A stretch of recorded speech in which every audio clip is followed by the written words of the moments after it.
was very suspicious. Like, she just disappeared. An investigation is underway for a 65-year-old Valley Center woman whose foster daughters say she's been missing since 2023. It's such an honor and privilege. San Diego's new bishop officially begins his role today. What he says will be his priority. Welcome. Disneyland is your land. It's Disneyland's 70th birthday. A look at our news report from the day the park opened. Smiles and capybaras are waiting for you in Palma Valley at Nurtured by Nature.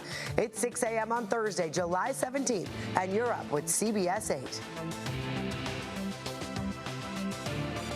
How about that, swimming with capybaras? Amazing. What an assignment. Hey, thanks for joining us at 6 a.m. We're on this Thursday now. I'm Eric Connert. And I'm Netta Iranpour. We have a lot to get to in our show today. Well, let's start off with Evan Narani talking about the chance of thunderstorms possibly out there. Yeah, out toward the mountains. Looks like we could pick up on some additional humidity. We'll all feel that added humidity, but what only some of us will feel is the showers that could be coming our way by the afternoon. Take a live look outside. No marine layer present, and that is because that air is all moving in from the east. So we do have a few clouds. Those are mainly easterly clouds that are kind of drifting in. Here's that live look on satellite radar. If we pull it out a little bit, you can see right along that California-Arizona border on the right-hand side of the screen is where some of that moisture is starting to drift in from. So for now, we're in the clear, but we are going to be seeing that activity pick up into this afternoon. Vanessa has a check of traffic this morning. Hello. I sure do, and good morning, Evan. Happy Thursday to everyone tuning in. That was a gorgeous sunrise. What's also gorgeous is the drive. Despite this crash that we're tracking, it's not causing any slowing. This is going to be in the East County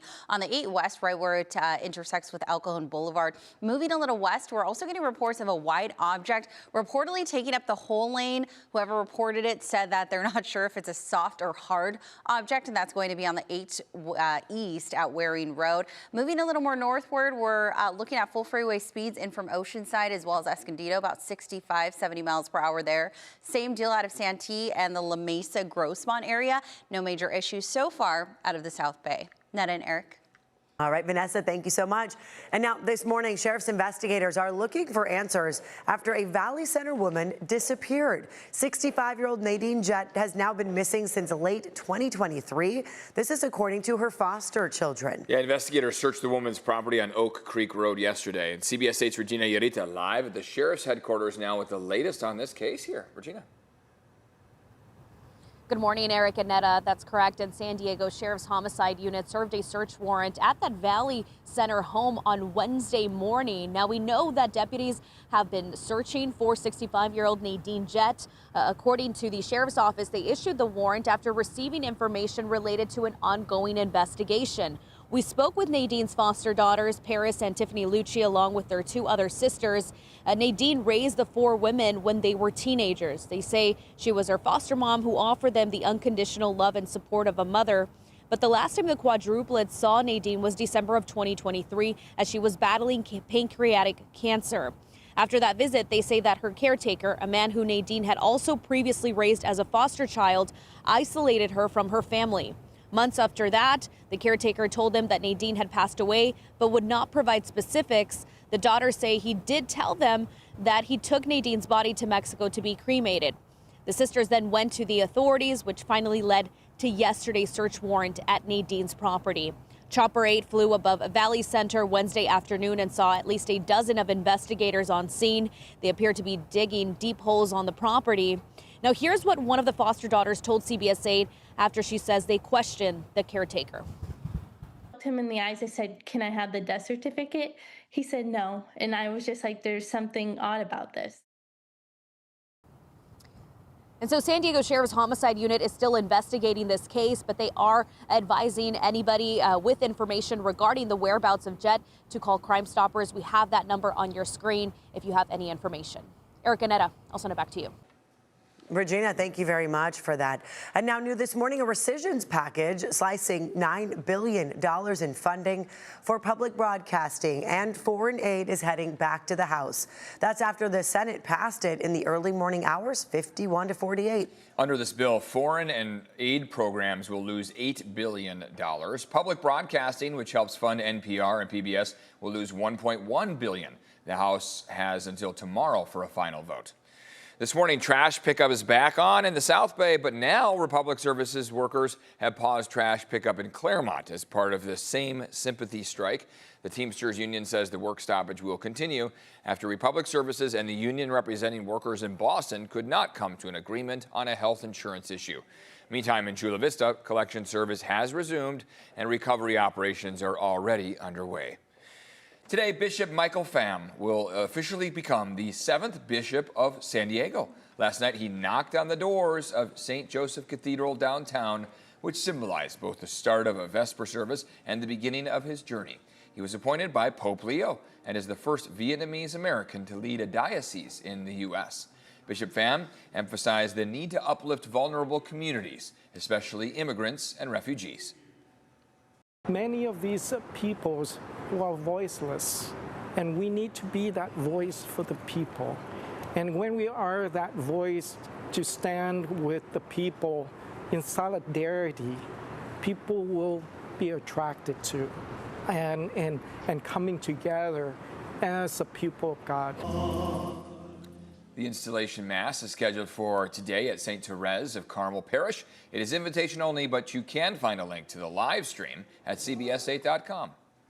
Last Quattro Milpass, a longtime Barrio Logan restaurant, could be forced to shut down and have to move out if it doesn't pay its taxes. Now, the county treasurer tax collector's office confirmed the property holding the restaurant is eligible to be sold. That's because of tens of thousands of dollars in unpaid taxes. This is the latest development in a difficult year for this 92-year-old restaurant. Earlier this year, Las Quattro Milpass was temporarily closed by county officials because of a vermin infestation. And now this morning, San Diego officials are rolling out how a proposal for paid parking in Balboa Park would work. So here are some of the details. A lot of people wondering about this. Parking lots inside the park are split into 3 price tiers based on proximity to the center. San Diego residents would be able to get a discount through a permit system. The city also wants to install parking meters and charge $2.50 per hour for streets, including Park Boulevard and 6th Avenue, right around there. The proposal will be presented to City Council by the end of the month.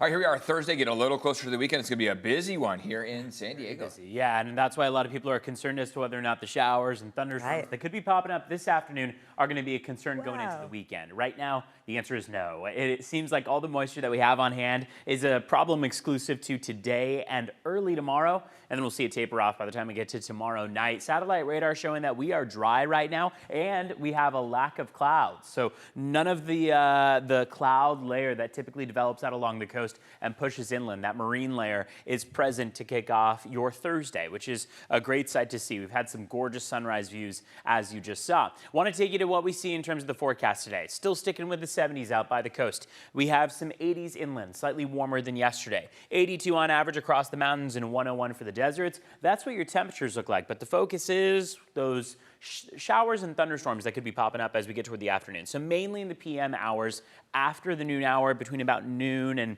5 p.m. seems to be our best opportunity for showers and thunderstorms to originate over our local mountains and then push off toward the coast, perhaps. Now, the thing is, as they start to make that move from east to west, we will likely see them break apart and decay in the process, which means that whatever comes about along the coast and inland will likely be pretty inconsequential. But be prepared for it in the afternoon stretch. And this isn't by any means that encouragement to not go outdoors, but maybe a day to rethink a hike over the mountains in the afternoon just because of that possibility that we see. You'll also notice some of those billowing, darker clouds, those cumulus clouds, and perhaps cumulonimbus clouds that are capable of producing those quick kind of downpours of rain. Out the door right now, because we don't have a lot of the clouds, we are in the 50s. 58 in Escondido right now, 56 in Ramona, 59 in Alpine, still sticking with mainly 60s out by the coast, 61 in Oceanside, and 62 in Del Mar. Vanessa is checking in on the latest as far as traffic goes this morning. Hey, Evan. Although it is early, not even 6:10 or just after 6 a.m.,